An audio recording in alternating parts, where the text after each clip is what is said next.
Rapunzel by the Brothers Grimm. Hello, this is Natasha, and I'm dropping by with a famous fairy tale about a girl whose hair was not only beautiful, but it was very useful too. It was so long that a prince could use it as a ladder to climb up to her in her tower. The story is called Rapunzel.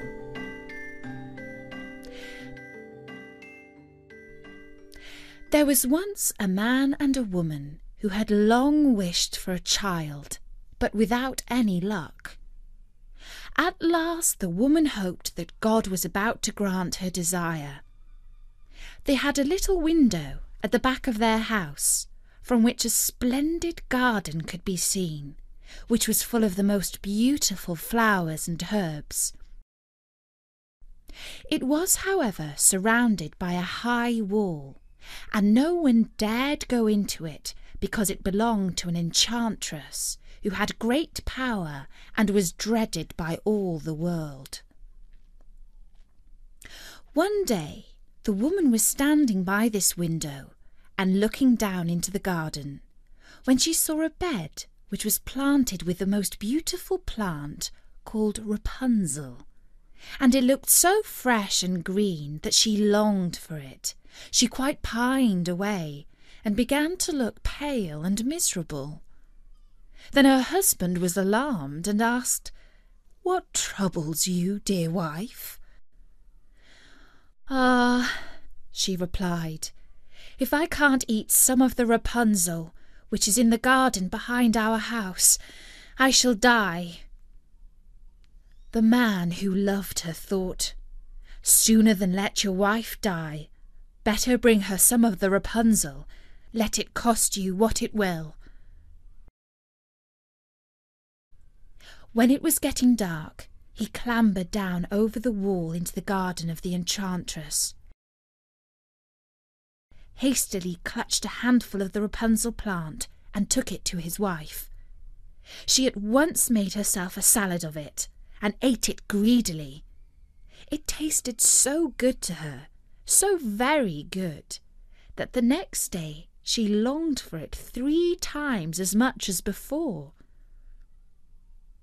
If he was to have any rest, her husband must once more descend into the garden.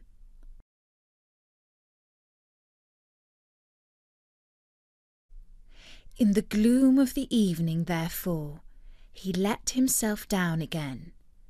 But when he had clambered down the wall, he was struck with terror, for he saw the enchantress standing before him. "How can you dare," said she with an angry look, "climb down into my garden and steal my Rapunzel like a thief? You shall suffer for it." "Ah," answered he, "let mercy take the place of justice. I only made up my mind to do it out of necessity. My wife saw your Rapunzel from the window and felt such a longing for it that she would have died if she had not got some to eat." Then the enchantress allowed her anger to be softened and said to him, "If you speak the truth, I will allow you to take away with you as much Rapunzel as you will. Only I make one condition. You must give me the child which your wife will bring into the world. It will be treated well, and I will care for it like a mother." The man, in his terror, agreed to everything. And when the child was born, the enchantress appeared at once, gave the child the name of Rapunzel, and took it away with her. Rapunzel grew into the most beautiful child under the sun. When she was 12 years old, the enchantress shut her into a tower, which lay in a forest, and it had neither stairs nor doors, but right at the top was a little window. When the enchantress wanted to go in, she placed herself beneath it and cried, "Rapunzel, Rapunzel, let down your hair for me." Rapunzel had magnificent long hair, fine as spun gold, and when she heard the voice of the enchantress, she unfastened her braided tresses, wound them round one of the hooks of the window above, and then the hair fell 20 yards down, and the enchantress climbed up by it. After a year or two, it happened that the king's son rode through the forest and passed by the tower. Then he heard a song, which was so charming that he stood still and listened. This was Rapunzel, who in her solitude passed her time in letting her sweet voice sing out. The king's son wanted to climb up to her, and looked for the door of the tower, but none was to be found. He rode home, but the singing had so deeply touched his heart that every day he went out into the forest and listened to it.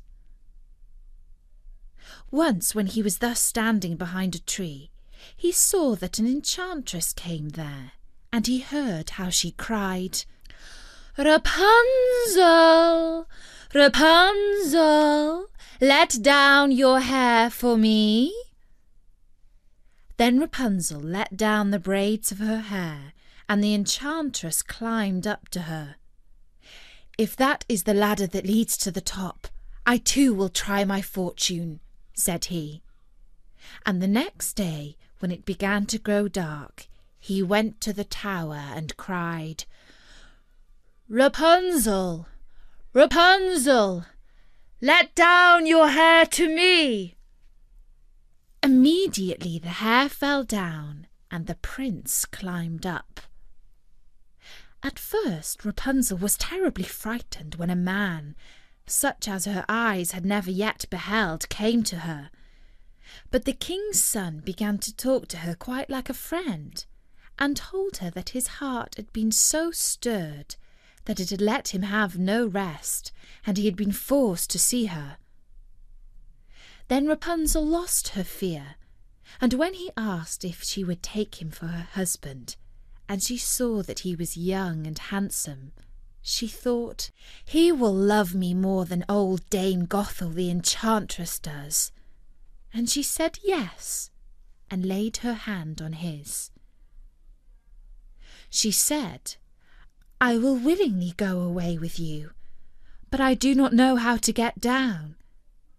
Bring with you a ball of silk every time that you come, and I will weave a ladder with it, and when that is ready I will climb down, and you will take me on your horse." They agreed that until that time he should come to her every evening, for the old woman came by day. The enchantress remarked nothing of this, until once Rapunzel said to her, "Tell me, Dame Gothel, how it happens that you are so much heavier for me to draw up than the young king's son. He is with me in a moment." "Ah, you wicked child," cried the enchantress. "What do I hear you say? I thought I had separated you from all the world, and yet you have deceived me."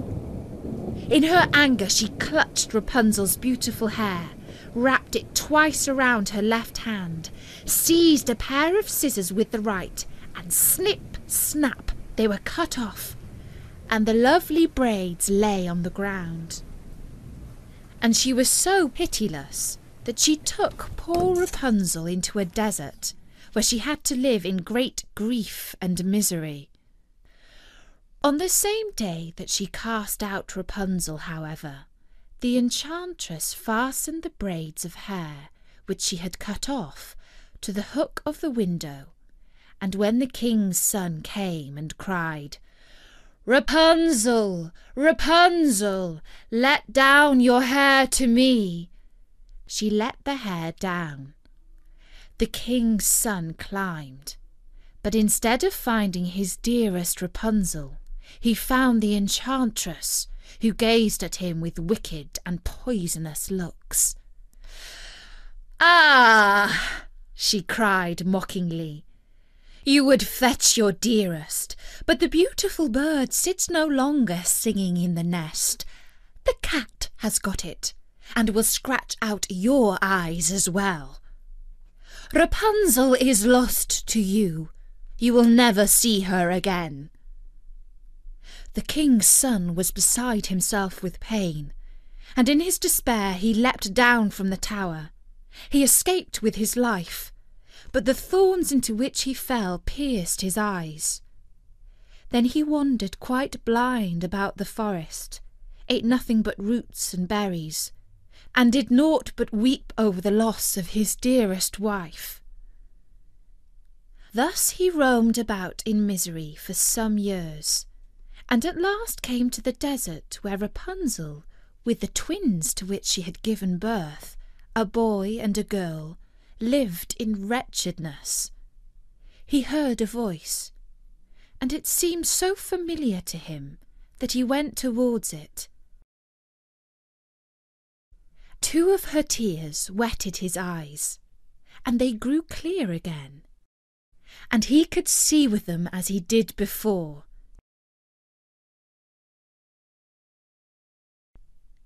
He led her to his kingdom, where he was joyfully received, and they lived for a long time afterwards, happy and contented.